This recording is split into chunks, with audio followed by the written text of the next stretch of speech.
Hey guys, Ron here. Hope everybody's well. I'm again here at night at Fisherman's Village. I haven't been able to be to a house, but I'm getting to show you guys another home, a celebrity home or an incident home. That will be coming soon, but I've been getting a lot of good suggestions from people lately, and I really appreciate that. So tonight I'm here again at Fisherman's Village, and we're going to look at some boats, and we're going to talk about a subject that I actually wrote a term paper on for college, and I got an A on it. I don't know what my professor thought of it, but certainly liked the way I wrote it. But the subject is, and by the way, let me say that I'm here earlier than normal tonight, than I usually am, so I'm probably going to encounter people. So if I encounter people walking around and coming out of the restaurants, I may pause. Anyway, because I want to focus, and I want you to focus. Anyway, tonight's subject is, like I said, what I wrote, with that, the term paper on, is Princess Diana, the late, great Princess Diana of Wales, Diana Spencer, who became Diana Windsor, I suppose, the fake made-up name that the royal family invented for itself. But did Diana die with Dodi Fayed and Henri Paul in that Mercedes in Paris in the Alma Tunnel? Was it an accident or was it murder? And I'll give you my thoughts on it. So, the bare facts, people mainly know that Princess Diana had, or the former, I think she was stripped of the title HRH. Now let's turn around. Let's stop looking at me. Let's stop looking at me. Okay. I believe she had been stripped of her title of Her Royal Highness, the HRH, but I believe she was still known as Princess Diana. And,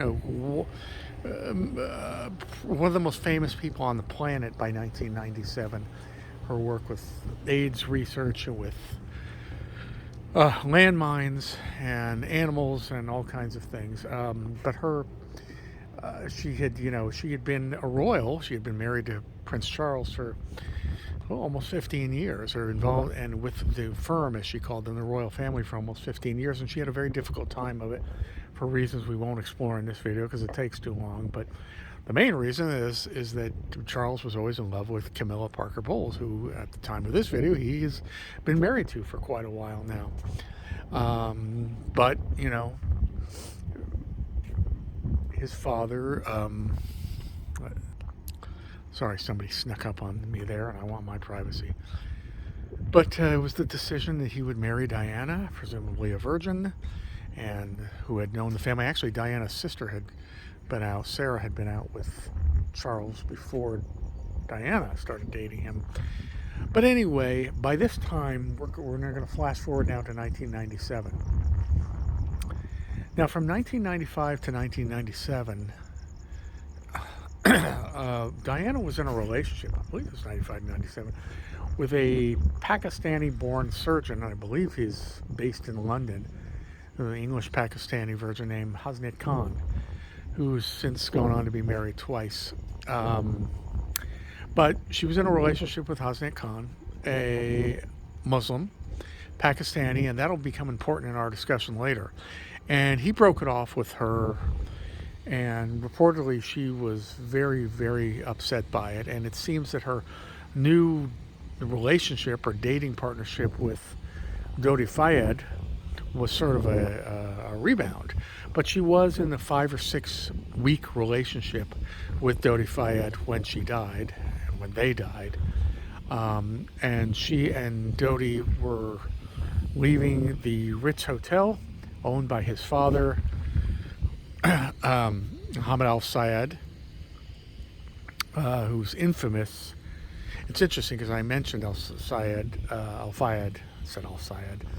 I mentioned Al Fayed Sr.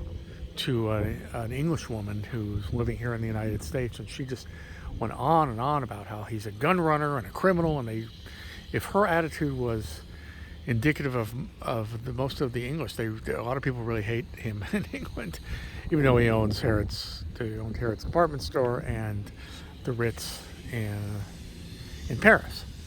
Anyway, so Dodi and Diana were leaving the Ritz. They were on security camera, on video, photographed, and Their driver was not a driver, by the way. The driver was basically sort of like a concierge employed by Fayed al-Fayed Sr. And he was sort of, like I said, a concierge of sorts, Henri Paul, but he was going to drive them that night back to Dodi's apartment in Paris. And somewhere along the line, just entering the Alma Tunnel at a high rate of speed, and yes, being chased by paparazzi, the Mercedes they were in was clipped by a white Fiat. Now, this is not in dispute. What's in dispute is who was the driver of that Fiat. Now, I'll talk about that a little later. That, plus the high rate of speed, apparently, and perhaps more, caused the Mercedes to crash into the 13th pillar. Now, the car was horribly mangled. I'm sure you've seen pictures of it. And when the first individuals got up to Diana, even including a doctor, she was still alive. She was talking. She was in pain. Dodi was dead. In fact, his pants were ripped all the way off his body in a strange kind of, I don't know how that happened. I mean, something shattered. She was like turned around in the seat. Seatbelt was not on. I don't know if this is true, but I heard that her heart actually moved from one side of her chest to another, and I believe that was the main cause of death. I believe the aorta shattered, but I'm not 100% clear on that. But she was awake and conscious when they first got to her, and in obviously a lot of distress and in shock and in pain. I can't even imagine being the one who got up to her and recognized her as Diana. Henri Paul was dead, and the driver, and the bodyguard, Trevor Rees-Jones, I believe he just goes as Trevor Rees now, he was unconscious but lived. In fact, this is kind of not nice, but Trevor Rees-Jones actually he wrote a book about the incident, and I actually bought the book, and it says nothing. In fact, I could sum up his book. This was around 2000 or maybe a little earlier than that. I could sum up his book. I used to sum it up as a joke using his accent, and I used to say his book should have been called I just don't remember a damn thing. Because he just didn't remember anything. So why he wrote a whole book, I don't know. But anyway, I've gotten rid of that book decades ago. But anyway, so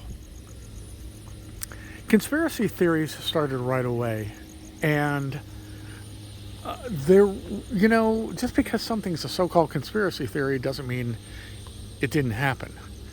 The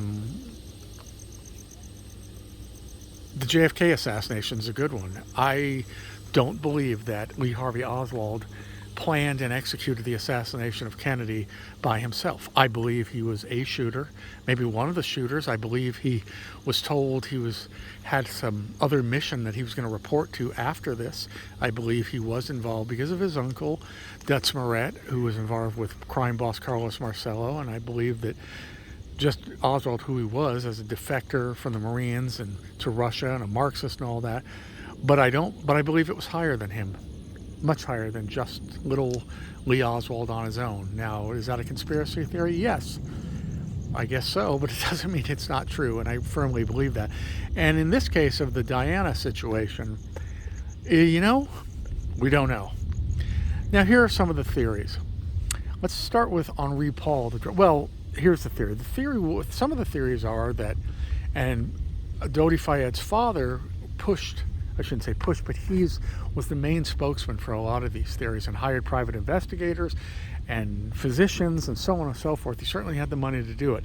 He was convinced that Dodi was killed and Diana, that they were killed because they were about to get married, and that Diana would, if not convert to Islam, Dodi's religion, that she would raise her children, William and Harry, in the Islamic faith.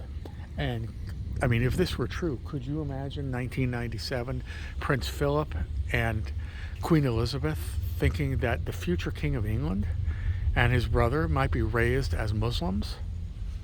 Absolutely and totally unacceptable. Okay. So that was Dodi's father's theory, that they were killed by the royal family with the help of MI6, the British Secret Service, or not Secret Service, but like the equivalent to the CIA. Now, here's where part of that theory breaks down. Now, and also Paul Burrell, who was a butler confidant, as Diana had a lot of confidants of Diana, has said repeatedly through the decades that Diana told him that she was sure that Charles was going to have her killed, mainly to be with, so he could be with Camilla, and that he would have her killed, and that he would use MI6 to do it. I mean, Diana herself apparently believed it. And this is not all that uncommon, because Nicole Brown used to say, and I'm paraphrasing, she said, OJ is going to kill me, and OJ is way out of it. That was her phrase. And Diana literally said that something would happen in her automobile, that the brakes would be made to fail, or something, she'd be killed in her car, or in a car. She actually said that, at least according to Burrell. So it's creepy. It's freaky. Diana was a real thorn in the side of the royal family, as you know, this is pretty common knowledge. Now, they admit that. Getting back for a moment to the thing about the marriage, I agree. I mean, if Diana was going to marry a Muslim, and also they believe part of it was that Dodi's father said that not only was Dodi going to propose that night, but that Diana was pregnant at the time with Dodi's child. So said the time had come when the royal family had to step in and kill her. She could not have a child. You know, that the future King of England, William, could not have a stepbrother who was Muslim. That's his theory. Where it tends to break down is that, but does it really break down? We don't know. Is that, like I said, I spoke about this at the beginning, from 95 to 97, just before meeting Dodi, about a month before meeting, maybe 2 months before meeting Dodi, Diana was with this surgeon, Hassan Khan, also a Muslim. So we haven't heard of any threats made to him, you know, don't marry her, don't knock her up. That doesn't mean it didn't happen, but we haven't heard of that. Now, maybe it did happen, because Hassan Khan has been famously very silent on their relationship for more than 20 years now. Pause for a minute to let somebody go by. Khan has only said that he's also said that he doesn't really even know how she felt about him, even though purportedly she told people he was the love of her life. He's kind of vague on the whole relationship, although he says that he doesn't think she was pregnant. Of course, she could have been pregnant with his child too, but he doesn't think, this is all supposition, he doesn't think she was pregnant because he said she was very religious. No pun intended. She took her birth control pills very, she always took her contraception. So he doesn't think that she was pregnant by Dodi. Now, all the claims made by Dodi's father were, of course, examined, or were they? Supposedly she was not embalmed immediately to hide a pregnancy, like he claims. Supposedly they checked and she was absolutely not pregnant. Supposedly there was not a ring bought by Dodi, and every claim made was refuted by various individuals of the French investigation. But we don't know, and I don't know what to think. I do think the speculation that she was going to get married, supposedly she said, marriage is the last thing I need right now. The speculation that she was going to get married, especially while on the rebound from her true love, Hassan Khan, that she was going to get married to Dodi after maybe, I think, 5 weeks of knowing him, I don't think that's too likely. Was the royal family worried about her work with landmines? The contractors, the people who make landmines were probably very upset about it, but to have her murdered over it, that was another little theory too. I don't know. But would she have converted to Islam and raised William, at least partially, as much as she could, future King of England, Wills, as she called him, as a Muslim? That would be that would be yeah, that would be devastating to the royal family, as much as I know about the royal family. So, what did they do? Did they have her killed because they thought she might marry Dodi? Like I say, it might fall apart because of the Hosni Khan thing. Um, Unless Khan was warned, not to marry her and to break up with her because they were getting too close. But that took 2 years, so we don't know. The speculation is, I wanted to talk about the white Fiat. So there was a white Fiat that clipped the car. A white Fiat came into the tunnel and clipped the Mercedes, and it was part of the reason that the Mercedes crashed ultimately. Now, the white Fiat was thought to be for a long time, and Fayed's father said as well, that was a guy named James Admonson, and he was a photographer, and actually he did brag to people in England, he was an Englishman, that was he English or French? I apologize, I believe he was English, that he had bragged to people that he was part of it, that he was in the tunnel, that he had shocking photographs that no one would believe, he was a journalist, so on and so forth.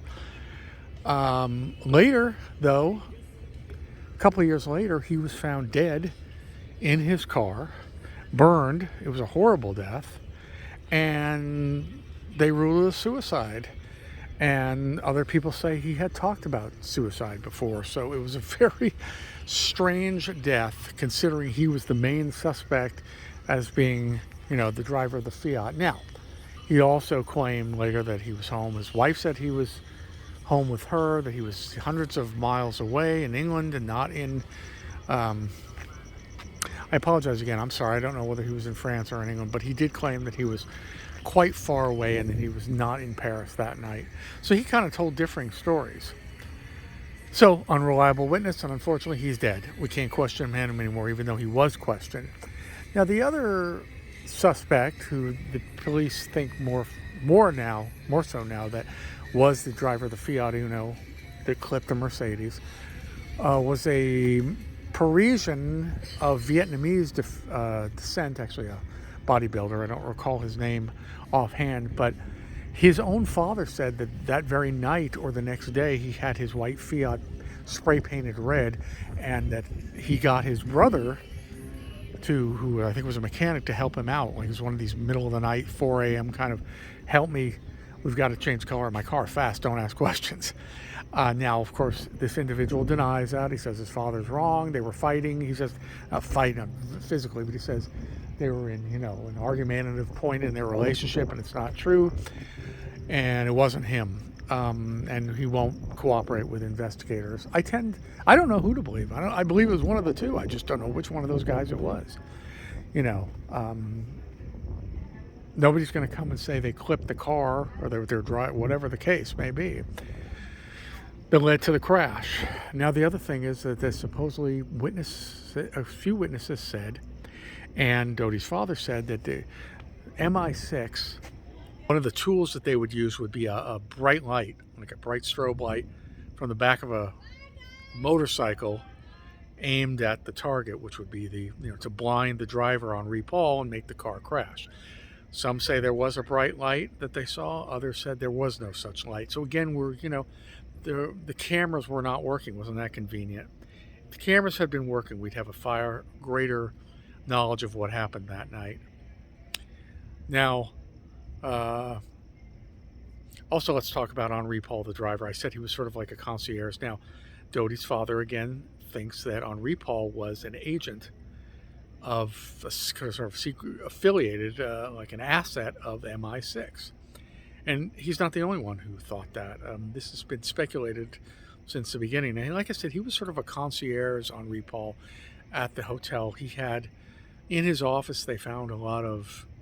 This was when the internet was just starting in '97, so he had a lot of pamphlets and books on gay nightlife in Paris. So then they were speculating, did he have a secret life as a bisexual, or was it just for the customers that were staying at the hotel and wanted to, visit those places? And He was the man with the information. The big theory is that he was drunk. Now, certain tests show he was way over the legal limit. Certain tests, other people think he was absolutely not drunk, especially based on his movements, which were caught on video with Diana and Dodi. He's not stumbling, he's not falling, he doesn't appear to be inebriated. He was on antidepressants.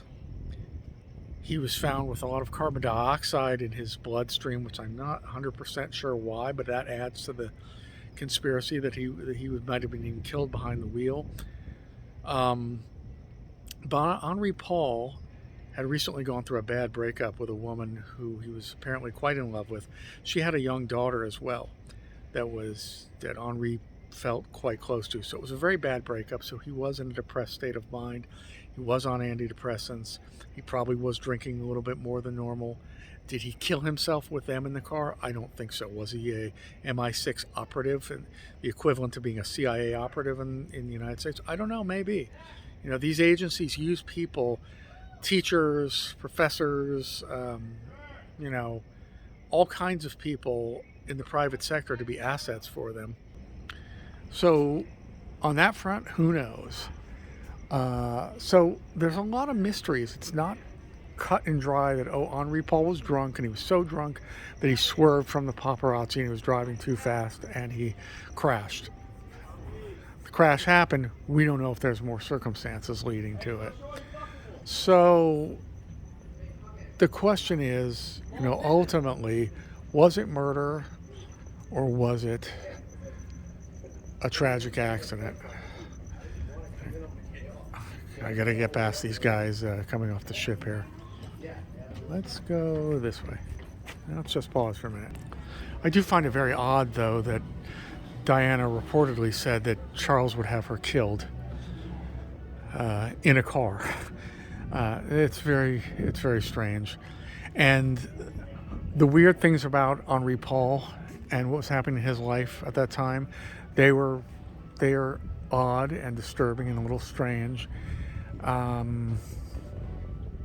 The whole thing was just odd. And the fact that Dodi Fayed and the others and their security team and Trevor Reese had arranged a decoy car around the other side of the Ritz Hotel that the paparazzi should have been following.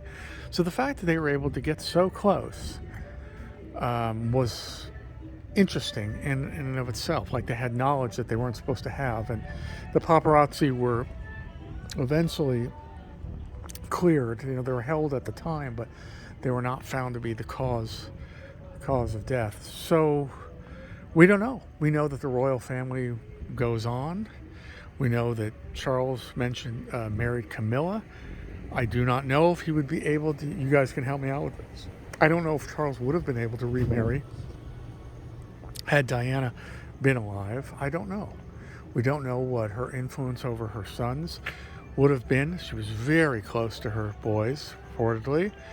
And it's a lot of questions that we just don't know.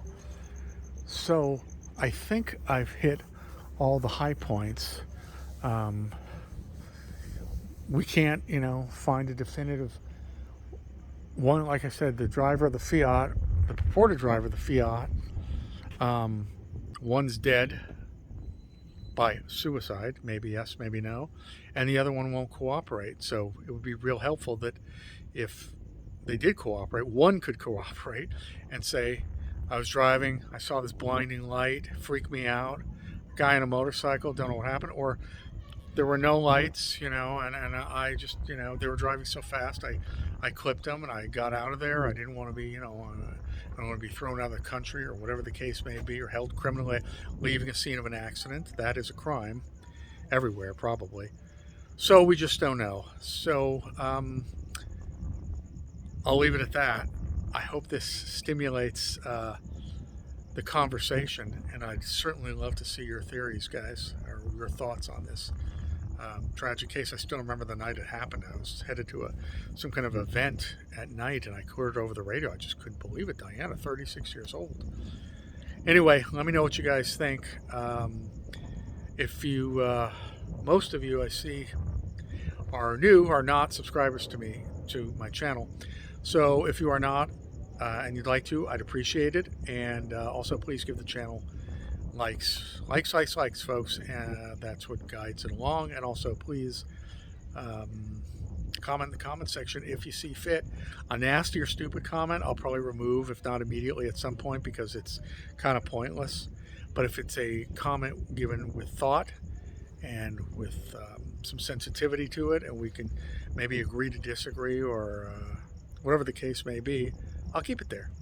Okay, folks, I will see you at the next location. Ron signing off from Fisherman's Village. One last look, and I promise soon I'll be in front of a celebrity house or a place where something went down pretty big time. All right, see you guys later. Bye.